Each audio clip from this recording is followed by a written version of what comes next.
All right, now we're going to talk about rates.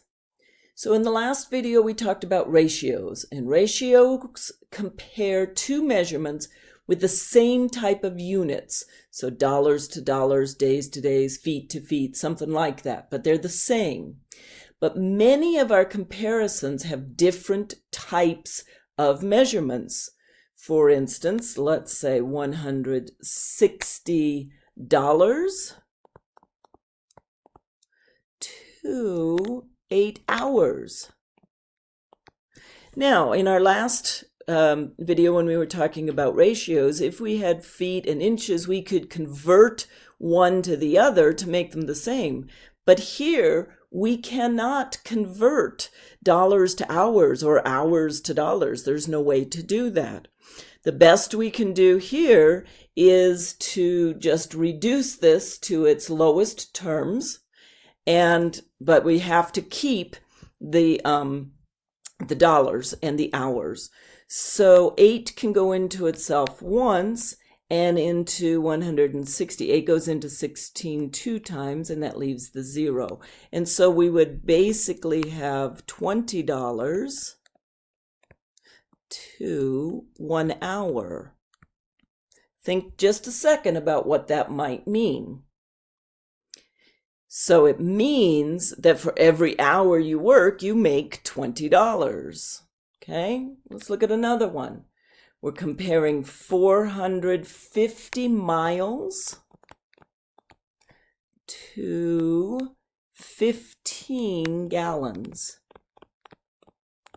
Well, this is another one of those rates, because again, ratio is comparing things, numbers where the measurements are the same. Rates are comparing numbers whose measurements are different. So ratio, measurement, the same, or can be converted to the same thing. And rate is when measurements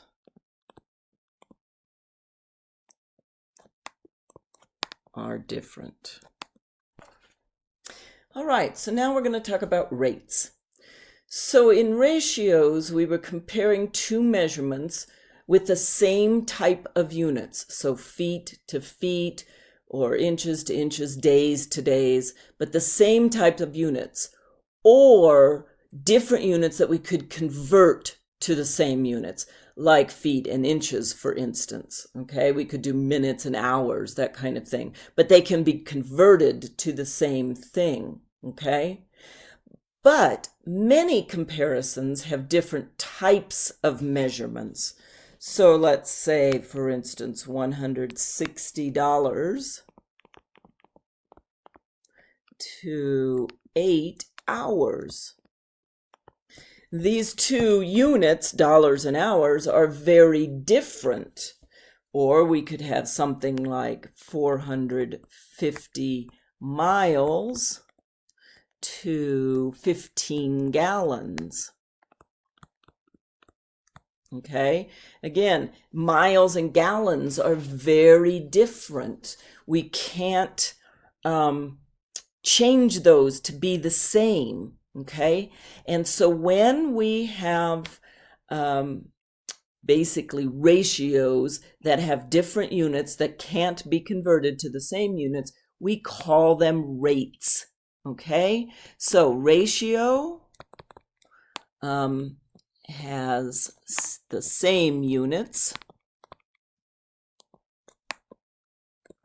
or units that can be converted to the same thing. A rate then has different units. So a rate is really just a ratio, exactly like we were talking about before, except that the units are different. So once again, though, we can put these into lowest terms. 8 goes into itself once, 8 goes into 16 two times, and nothing left over. So I end up here with $20 to 1 hour. meaning that for every hour I work, I make $20. Or in this case, 15 goes into itself once, 15 goes into 45 three times with nothing left over, so I do need to write the 30. And so what this one is 30 miles to 1 gallon. Meaning that for every 30 miles you drive, you use 1 gallon of gas or fuel of any kind. Let's try this one. 4 teachers to 90 students. Okay, so 4 cannot go into 90, but 2 can go into each of these. So 2 goes into 4 twice, and 2 goes into 90 45 times. So now what I have is 2 teachers to 45 students.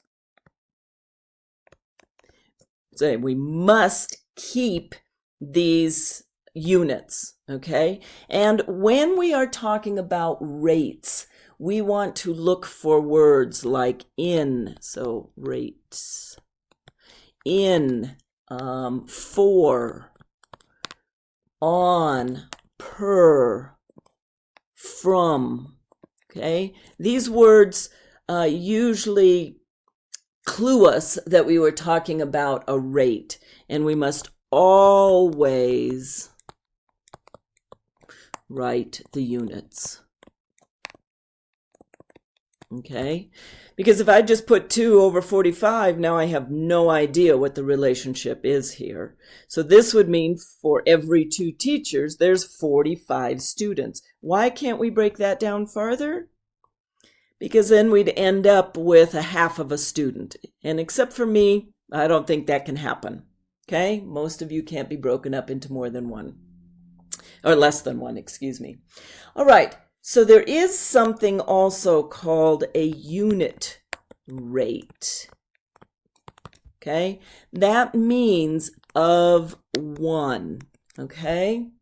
So something compared to 1. Okay? So if I had $12.75 to 1 hour, okay, that means for each and every hour I make $12.75, okay?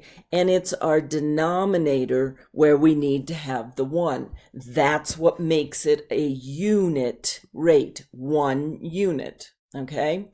So if I have 337.5 miles to 13.5 gallons, and I need to find the unit rate, well, what that means is I need to divide the denominator by whatever will make it be 1. And remember, anything over itself equals 1. So that means I need to divide the denominator by 13.5. That will leave me 1. But if I divide the denominator by 13.5, that means I need to divide the numerator by that exact same number. So remember, the first thing we do when we're dividing decimals is move this guy over. And if I do it here, I moved it just 1 there. So now I have to move it 1 over here, and then he goes straight up there. Okay? Now, let's see, 135.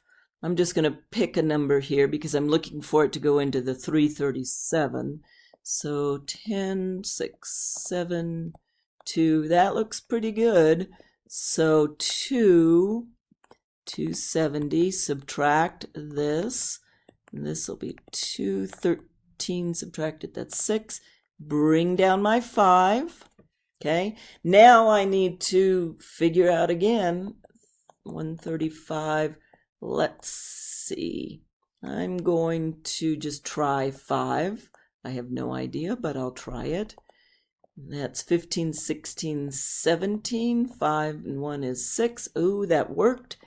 And so this one's 25. So now I have a unit rate, meaning for every 1 gallon of gas, I can go 25 miles.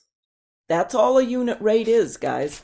Just figure out what something is over 1. You just need to take what the denominator is, divide it by itself, and then divide the numerator by that same number, and that gets you the unit rate. That's all rates are. Next video, we're going to go on to proportions.